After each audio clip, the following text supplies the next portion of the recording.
chocolate chia seed pudding. You want to learn how to make it?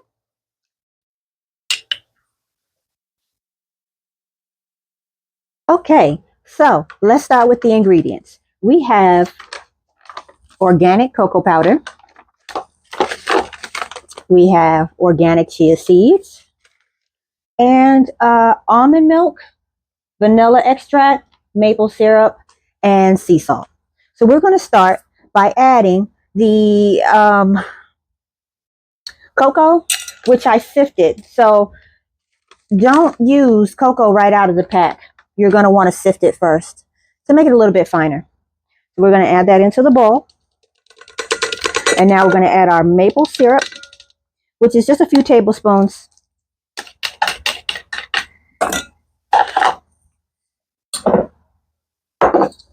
We're going to whisk that together.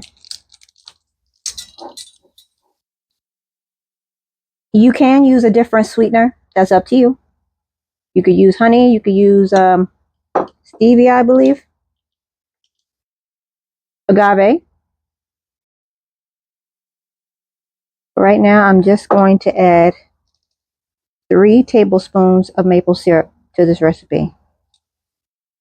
I think that should be sweet enough. All right. Then we also need a half of a teaspoon of vanilla extract. Okay.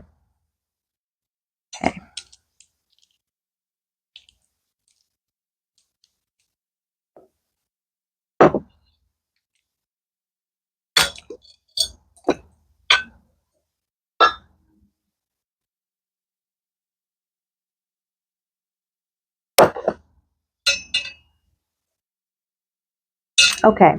And then this also requires a pinch of sea salt. So we're just going to eyeball that.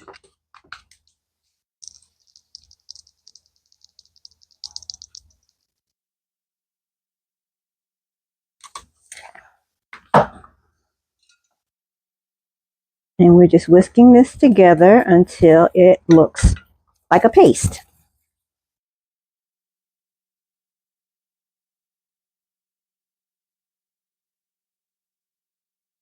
All right. And it is starting to look like that, if you can see that. All right. So then our next thing to add is the almond milk.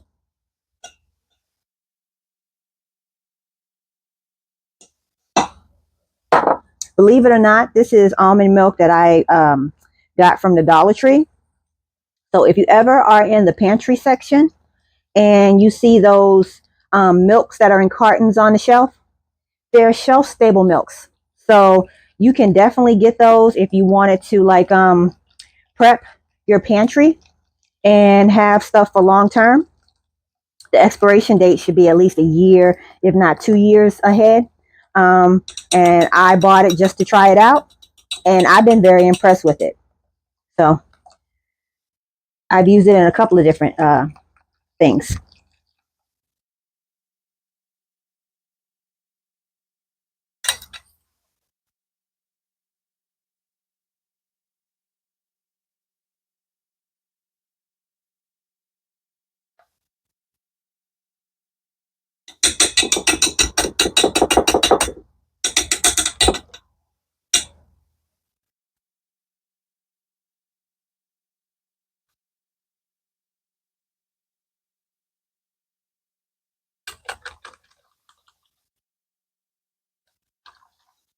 All right.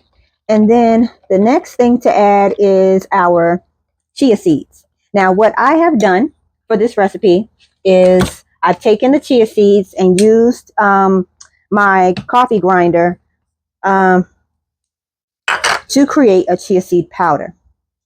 So I'm going to add that into, just so that the texture isn't so grainy, for lack of a better word. I want this to be a creamier texture.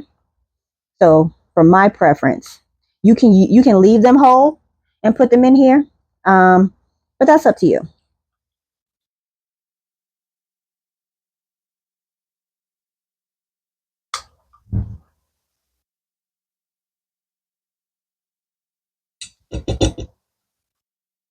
All right, got all of that out of there. So now we're going to whisk some more.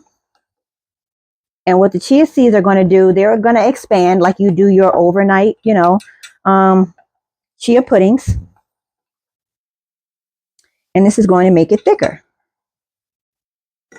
Now let me add. It's already looking like it's thickening up, you guys, which is so wild. What the almond milk is going to do in this recipe is add to the creaminess.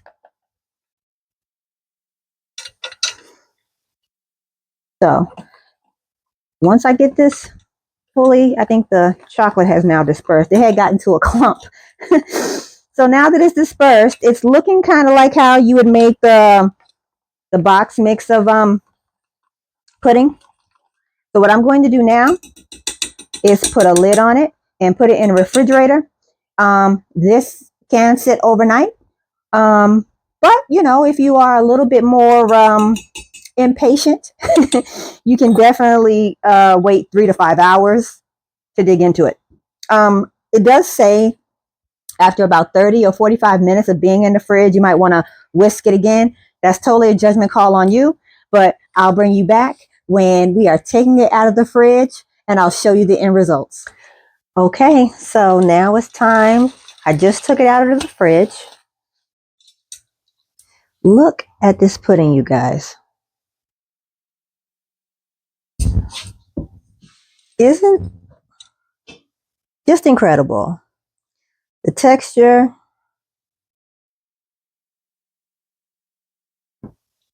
is smooth.